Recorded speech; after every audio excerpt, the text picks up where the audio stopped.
Well, there you are. You have arrived. Welcome, dreamer, to Cozy Tales Collective, where time slows, whispers take shape, and every flower has a story to tell. The fountain hums its quiet melody just beyond the bend, and a cozy nook awaits beneath the willow's embrace, perfect for those who dream and wonder. But before we begin, subscribe to this channel and comment where you are listening from. Now let the magic of this story lull you to sleep.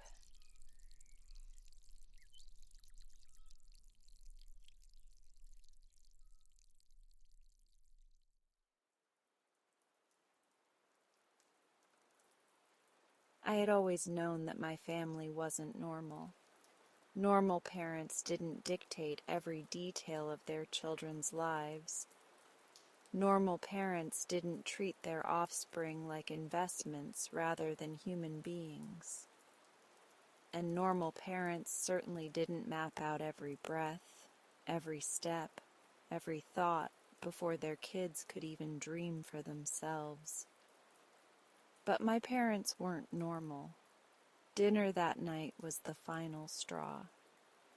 My twin brother Jack and our younger sister Lillian sat stiffly at the massive oak dining table, their shoulders as rigid as mine. The air smelled of rosemary and roasted lamb, but I could barely taste a thing as our father, Charles Carter III, made his announcement with his usual infuriating air of control. "Ellie, you will be leaving for law school in the fall," he declared, not even looking at me as he sliced his lamb into precise, even squares. "Jack, you'll begin working under me at the firm. No more distractions. And Lillian, you'll enroll in the finishing program your mother has selected. Your debut into society will be planned accordingly." I gripped the silver fork in my hand so tightly that it left imprints on my palm. The weight of his words pressed on my chest, suffocating, final. "Excuse me?" My voice came out sharp, uncontrolled. Jack and Lillian's eyes darted to me in warning, but I was already past the point of restraint. Father barely spared me a glance. "You heard me. I never agreed to law school. And Jack never agreed to work for you," Jack added, his voice equally sharp. Father finally looked up, his piercing gaze flicking between us. "I don't require your agreement. These are the decisions that have been made. You'll obey them." Lillian swallowed hard, pushing her food around her plate. She was only 16, still young enough to be frightened into compliance. I had spent years pushing back against our parents, years dreaming of something, anything beyond their control. But this was too far. My hands were shaking when I set my fork down. "No," I said. Father's knife stopped mid-cut. He lifted his chin slowly. "No?" I met his gaze, my heart pounding but my voice steady. "I'm not going to law school. Jack isn't working for you. And Lillian sure as hell isn't going to some finishing school to be dressed up like a doll." Silence. The kind of silence that crackled like a storm about to hit. Mother, ever the composed socialite, set down her wine glass. "Eleanor, don't be dramatic. It's been decided." "It hasn't been decided," I snapped, pushing my chair back. "You don't own us." Father's eyes darkened. "Sit down." Jack and Lillian watched, holding their breath. Jack's hand twitched under the table as if ready to grab mine and run if I made a move. We had talked about escaping before, but it had always been a fantasy, a whispered dream in the dead of night. But suddenly, it wasn't a dream anymore. It was a necessity.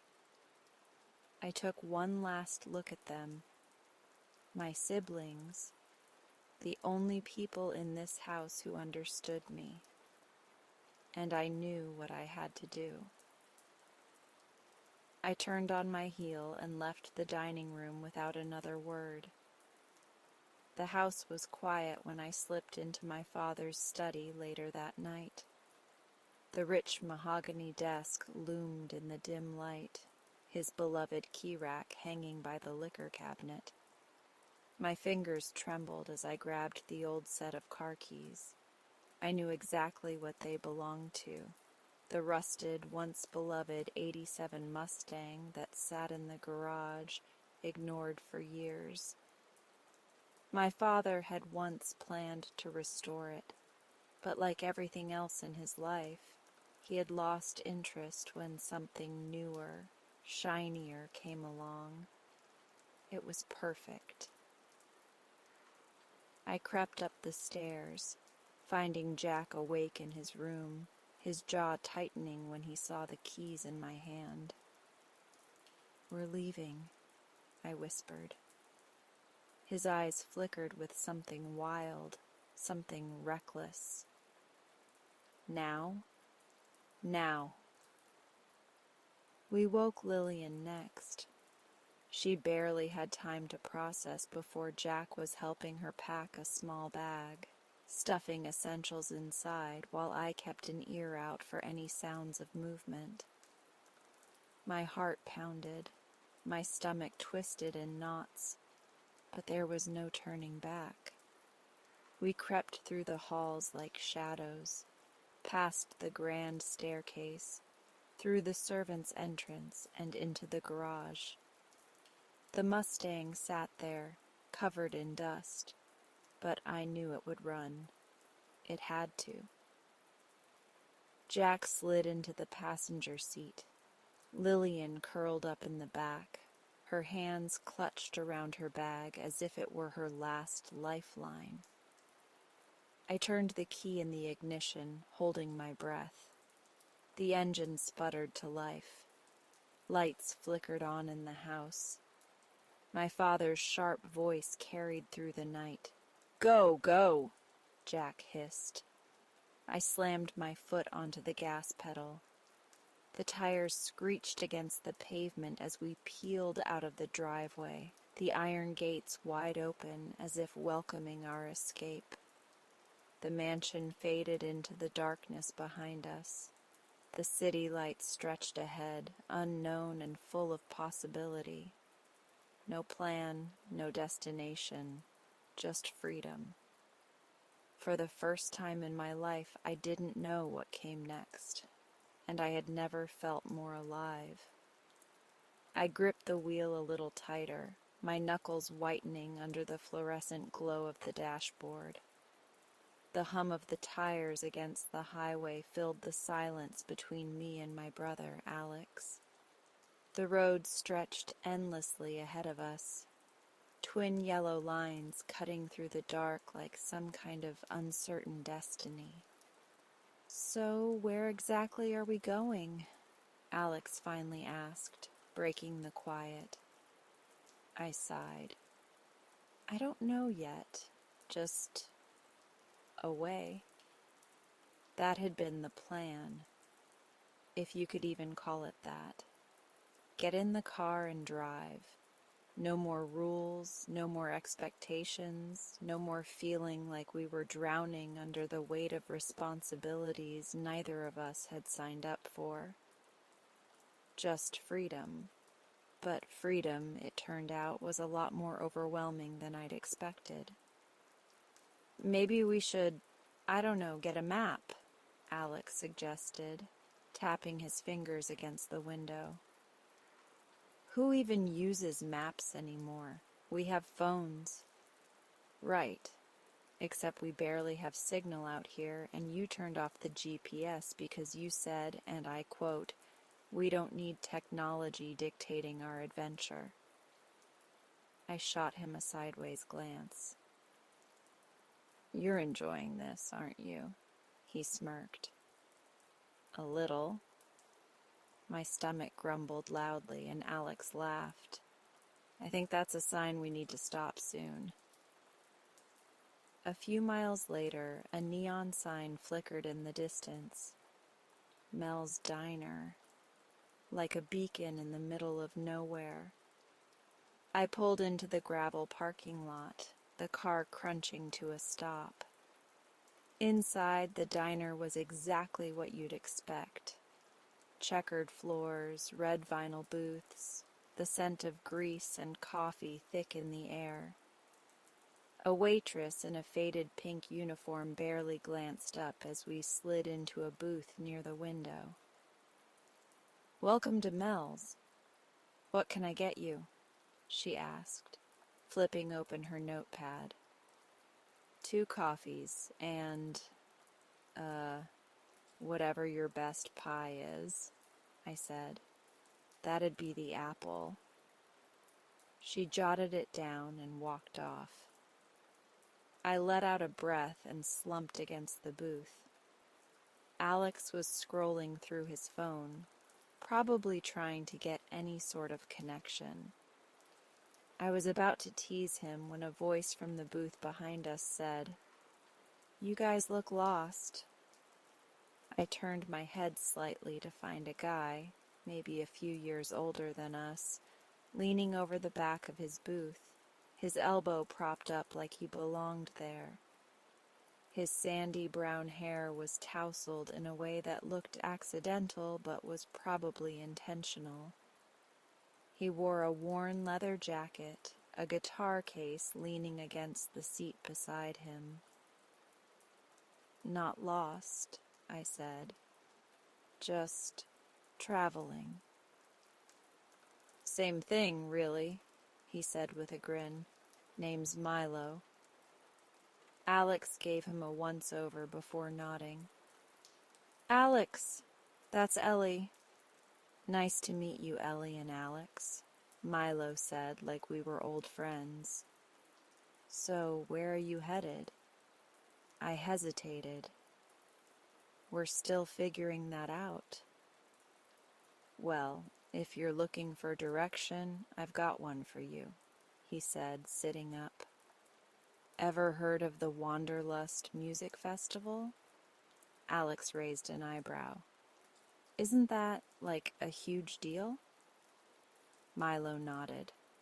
"Cross-country, non-stop music, a whole bunch of weird and wonderful people, and the kind of experience that makes life actually mean something. You guys should come." I glanced at Alex. He looked intrigued but wary. "That sounds expensive." Milo shrugged. "Not if you know how to travel right. Hitchhiking, campgrounds, a little street performing if you've got any talents. It's all part of the adventure." I chewed my lip. It sounded reckless. It sounded impractical. But it also sounded like exactly the kind of thing we'd left home to find. "What do you think, Ellie?" Alex asked. I looked out the window. The road stretched on, dark and uncertain, just like everything ahead of us. But maybe that wasn't a bad thing. Maybe it was time to stop worrying about the destination and just enjoy the ride. I turned back to Milo and grinned. "Tell me more about this festival." The sun had barely risen over the tiny town of Ash Hollow when I realized how much trouble we were in. Our car, the old station wagon that had carried us this far, sat lifeless on the edge of the only gas station for miles. Steam still curled from the hood like some bad omen. Graham, ever the pessimist, kicked the tire and muttered something under his breath. Lily sat cross-legged on the curb, fiddling with the hem of her sweater, clearly trying to pretend she wasn't about to have a meltdown. "This is it," Graham finally said, running a hand through his dark curls. "We turn back. We call Dad, get the car towed, and go home." "No," I said, my voice sharper than I meant it to be. "We're not going back. We're stranded, Ellie, in the middle of nowhere. What's your plan, exactly?" I swallowed hard, trying to ignore the flutter of anxiety in my chest. The thing about control is, you don't realize how little you have until something forces your hand. "We get it fixed," I said. "We move forward." Lily glanced between us, her lips pressed together like she had something to say but wasn't sure if she should say it. "Ellie's right," she mumbled, then cleared her throat. "We made it this far. We can figure it out." Graham huffed, but before he could argue, a voice interrupted. "Need some help?" We turned to see a woman standing by the garage adjacent to the gas station. Her coveralls were stained with grease, her gray-streaked dark hair tied back in a messy ponytail. She wiped her hands on a rag, tilting her head at the car like she already knew exactly what was wrong. "Depends," I said cautiously. "You a mechanic?" "Best one in town," she said with a smirk, which isn't saying much since I'm also the only one. Her name was Rosa, and within minutes she had us pushing the car into her garage. She worked fast, her hands steady, her movements sure. "You kids got places to be?" she asked as she twisted a wrench under the hood. "Yeah," I said, ignoring Graham's glare. "We're on a road trip." She snorted. "Not anymore." Lily laughed, actually laughed, and I shot her a look. But I had to admit, Rosa had a point. As she worked, she started talking, not just about cars, but about life, about how sometimes things break down, and you have to decide whether to fix them or leave them behind. "People think a breakdown is the end of the road," she said, "but it's really just a detour." Graham rolled his eyes, but I could tell he was listening. I stayed close, watching her work, asking questions when I could. I liked the way she handled the tools, the way she didn't hesitate. I liked the idea that when something went wrong, she had the power to make it right. I wanted that. When she finished her initial inspection, she sighed. "Gonna take a few days to get the parts in," she said. "You're stuck here for now." Graham groaned. "Perfect." Lily, on the other hand, perked up. "Maybe that's not a bad thing," she said. "We could use the break." I wasn't so sure.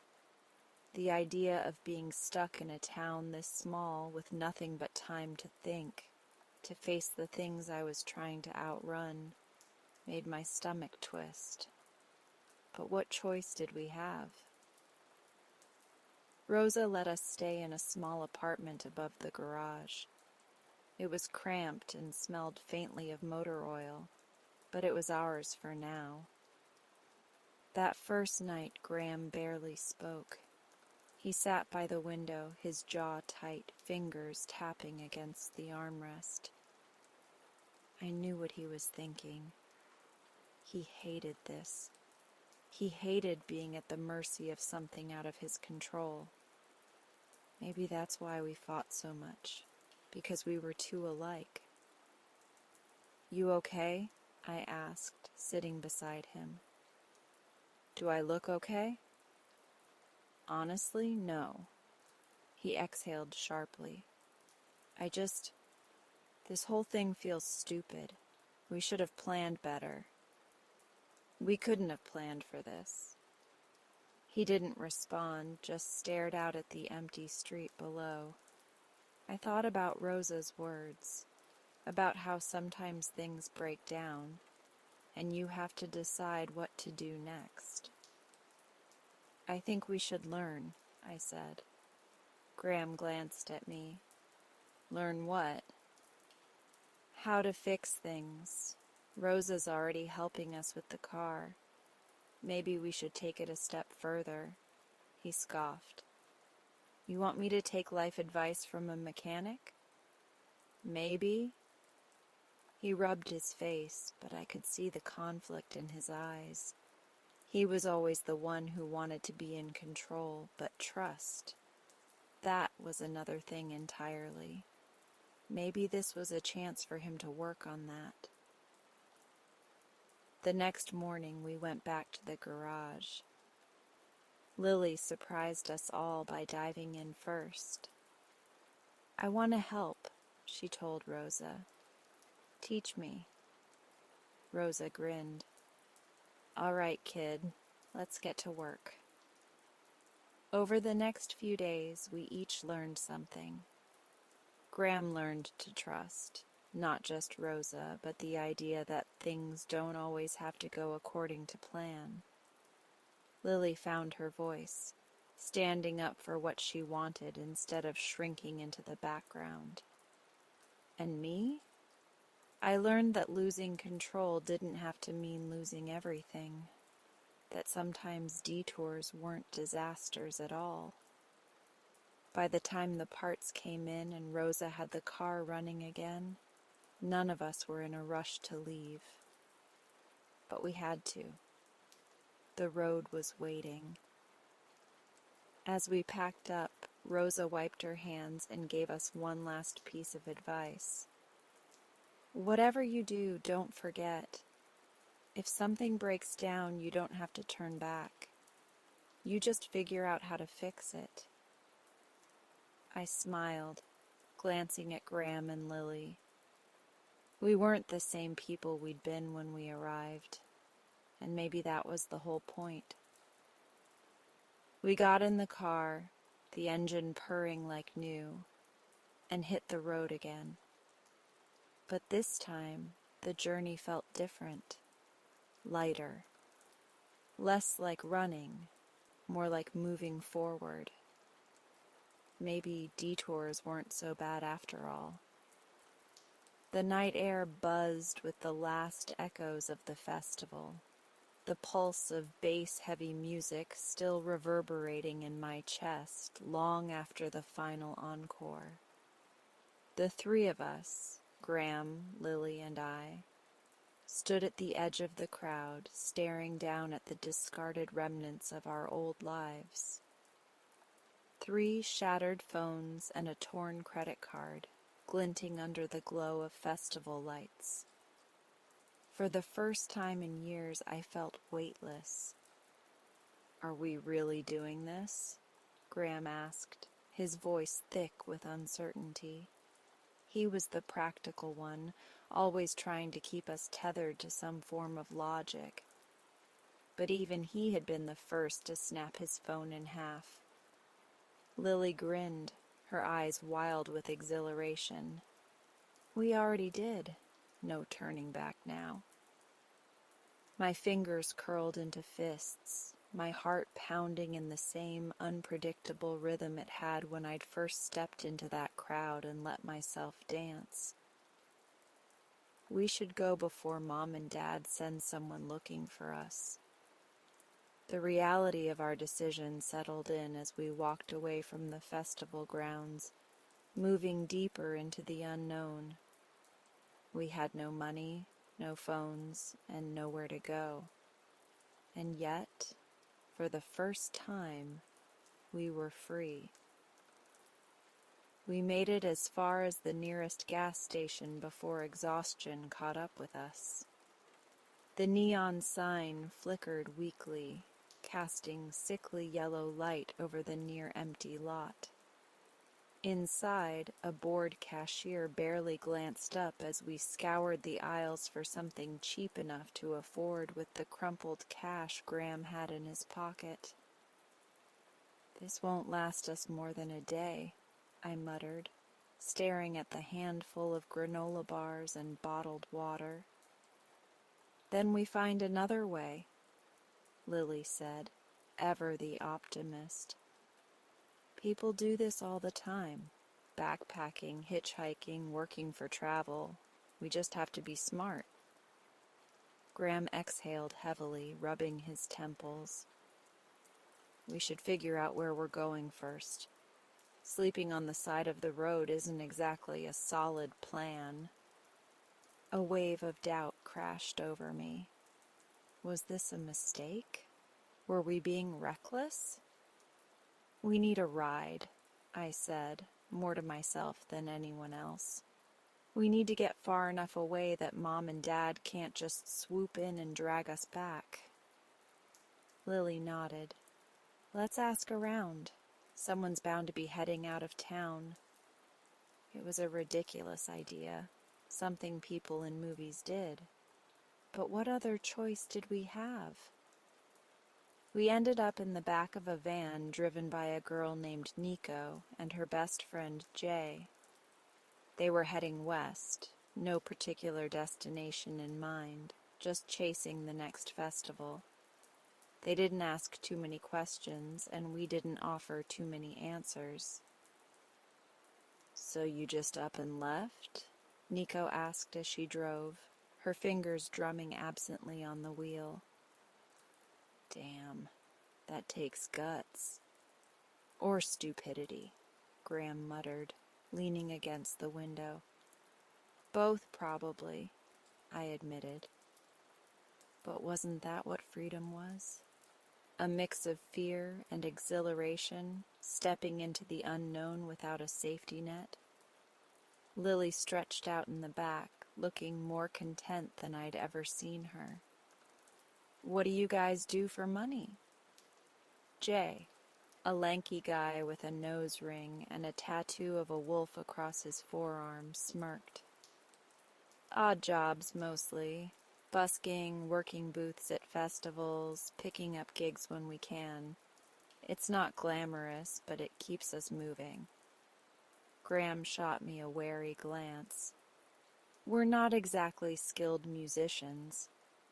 "Maybe not," Nico said, "but you'll figure it out." I wasn't sure if that was true, but for the moment it didn't matter. The road stretched ahead of us, endless and uncertain, and for the first time, we were the ones choosing where it led. By the time we reached the next town, the sun was creeping over the horizon, casting the sky in hues of pink and gold.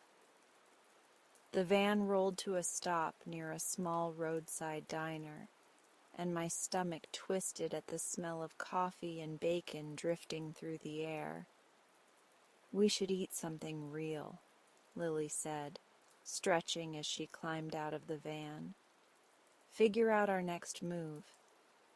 "Next move is finding a way to make money," Graham said. Jay and Nico joined us at a booth, ordering plates of pancakes like they didn't have a care in the world. I envied that. The ability to be untethered, to live moment to moment without the crushing weight of expectations. As we ate, Nico leaned in. "There's a fair happening in the next town over. They always need help setting up. Pay's not great, but it's cash. Might be a good start." I glanced at Graham, then Lily. We didn't have a better plan. "Let's do it," I said. Lily grinned. "Welcome to the road life." For the first time, I let myself believe that maybe, just maybe, we could make this work. The early morning mist curled off the lake in silver tendrils, the water still and heavy with the weight of dawn. My hands ached from the double shifts at the tiny diner on the edge of town, but the exhaustion felt good, tangible, proof that I was doing something, surviving. I had never thought about how much of my identity was wrapped up in being the responsible one until I had nothing to be responsible for except myself. Graham, on the other hand, had embraced our strange new life with an ease that almost made me resent him. He had taken to odd jobs like a fish to water, fixing boats at the marina, stacking firewood for the local lodge, even helping an old man rebuild his dock. Every day, he seemed lighter, freer. And then there was Lily. My heart clenched when I thought about her. She was glowing in a way I hadn't seen in years, her laughter coming easily as she spent more and more time with Theo. He was another wanderer like us, his hair perpetually tousled, his eyes filled with stories he hadn't yet told. It wasn't that I didn't trust him. It was that I didn't trust Lily not to lose herself in him. Don't look at me like that. Lily plopped down beside me on the small porch of the rundown cabin we were renting. Her skin smelled like lake water and sunshine. Like what? I asked, keeping my voice even. Like you think I'm making some huge mistake. I sighed, stretching out my legs. I just don't want you to be following someone again. You came out here to figure out what you wanted. Lily traced a knot in the wood with her fingertip. Maybe what I want is to be happy, Ellie. I had no argument against that. The letter arrived that afternoon. It was postmarked from home and my stomach twisted before I even opened it. I didn't want to read the words inside. Didn't want to feel the pull of the life we'd left behind. But ignoring it wouldn't make it disappear. Ellie, I don't know if you'll even read this, but I hope you do. Things aren't the same here without you. The house feels empty. I think about you all the time. If you're safe, if you're eating, if you found whatever it is you were looking for. I wish I could tell you that you made the right choice, but I don't know what that is anymore. I just know that I miss you. Please write back, even if it's just to tell me you're okay. Love, Mom. My throat tightened. I wanted to tell her that we were okay, that we weren't just surviving, but actually living. But was that true? I still felt like I was standing on shaky ground, trying to balance between who I had been and who I wanted to be. That night, as Graham and I sat by the lake, watching the stars blink to life, I finally admitted it. I don't know how to let go. Graham skipped a stone across the water. Of what? Of who I was. Of worrying about you and Lily all the time. Of trying to make everything work out. You don't have to fix everything, Ellie. I swallowed, the words hitting harder than they should. Maybe he was right. Maybe it was time to stand alone. The storm rolled in with a fury, but it was nothing compared to the one we had stirred up amongst ourselves. The words we flung at each other still echoed in my head, sharp and stinging like the cold wind now whipping through the trees. I had thought I could handle it, that I could take Graham's frustration, Lily's defiance, and just move on. But the moment they stormed off in opposite directions, the weight of it hit me. Maybe Graham was right. Maybe I was holding them back. Maybe Lily had a point. Maybe I did treat her like a kid too much. The doubt crept in, wrapping around me like the dark clouds thickening above. I spent the day alone, trying to shake off the heaviness. The forest around me felt different without them.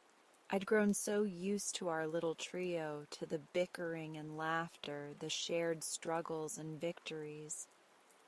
Without them, the silence was suffocating. I knew I should be using the time to think, to figure out what I wanted. Instead, I wandered aimlessly, second-guessing everything I had done since we'd started this journey. The first rumble of thunder made me look up. The sky, which had been a moody gray all afternoon, had darkened into something more ominous.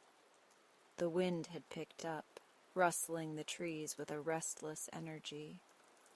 Then the rain started, light at first, a misty drizzle before it turned into a torrential downpour. Instinct took over. I needed to find Graham and Lily. No matter how angry we had been, no matter how badly things had gone, we couldn't be separated in this weather. I started running, my boots sinking into the wet earth, my breath coming fast. Lightning flashed across the sky, illuminating the dense woods for just a second. My heart pounded.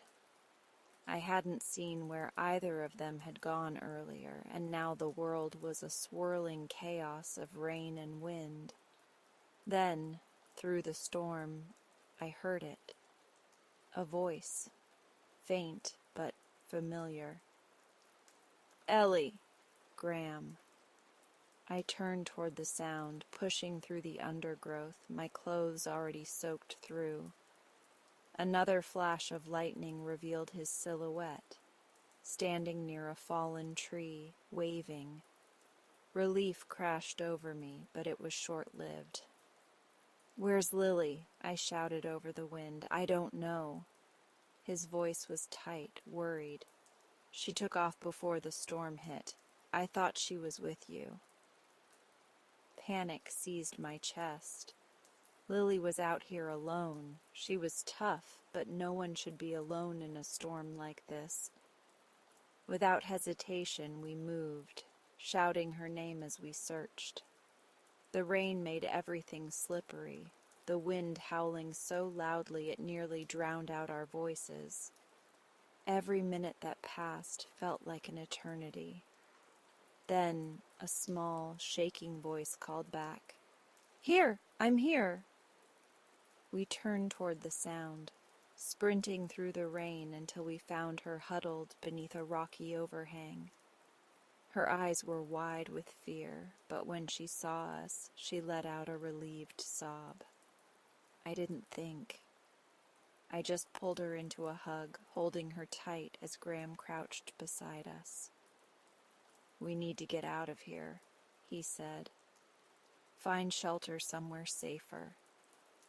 Together we fought against the storm, moving as one. It was almost ironic. Just hours ago, we had torn ourselves apart, but now, in the face of something bigger than our anger, we instinctively came back together. By the time we found a safer spot, a cave nestled against a rock face, we were exhausted. The storm raged on outside, but inside there was only the sound of our heavy breathing and the occasional crack of thunder. Lily shivered, and I wrapped my arms around her. Graham sat across from us, his expression unreadable. The fire of our argument had burned out, leaving only the embers of something else. Understanding, maybe. "I'm sorry," I said, my voice barely above a whisper. "For everything. For making you both feel like you weren't enough. I never meant to—" "You weren't holding us back, Ellie," Graham interrupted, rubbing a hand over his face. I was just frustrated at myself, at the situation. I took it out on you." Lily sighed. "And I know I act like I can handle everything, but I was scared, and I didn't want to admit it." Silence settled between us, but it wasn't heavy this time. It was the kind of silence that meant something was shifting, settling into place. "We've come too far to let this break us," I said finally. "We finish this together." Graham nodded. Lily sniffled but smiled, and despite the storm raging outside, for the first time in a long while, I felt steady. Because no matter how different we were, how much we fought, we needed each other, and that was enough. As I stepped onto the familiar porch of my childhood home, a wave of memories crashed over me, some warm, some suffocating. The chipped blue paint on the railing, the creaky wooden steps, the scent of freshly cut grass. It all felt the same, but I wasn't the same. None of us were. Graham stood at my side, his backpack slung over one shoulder, his fingers tapping anxiously against the strap. Lily lingered behind us, her arms crossed as she took in the house with a look I couldn't quite decipher. We had all come back, but not to stay. This was about closure, about reclaiming the parts of ourselves we had left behind.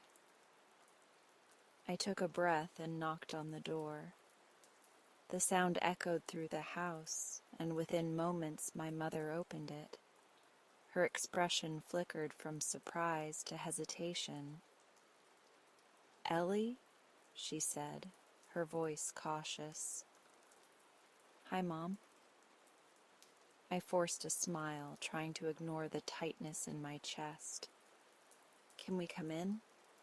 She stepped aside, and we entered the house that had once felt like both a sanctuary and a cage.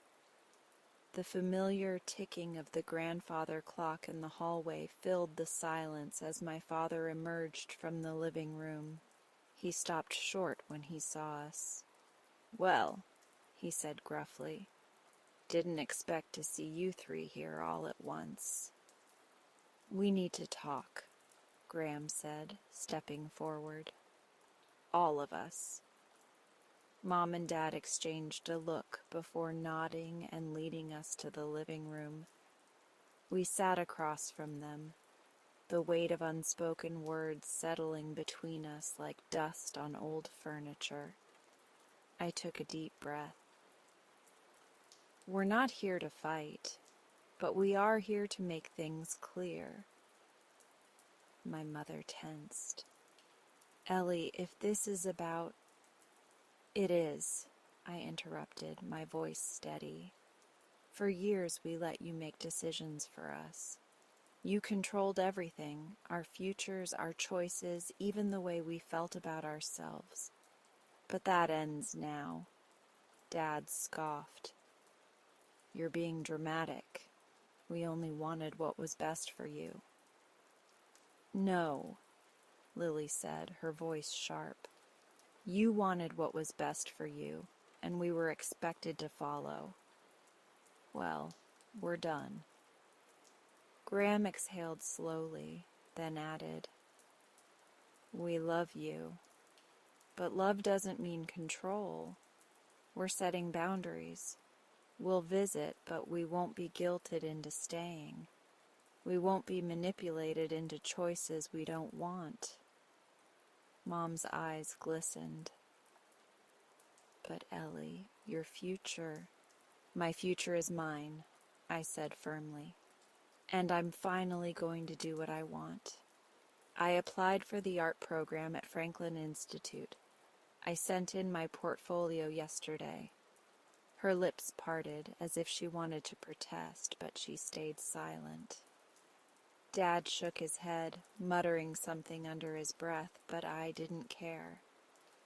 This wasn't about convincing them. It was about freeing ourselves. Graham stood. I'm leaving for Europe next month.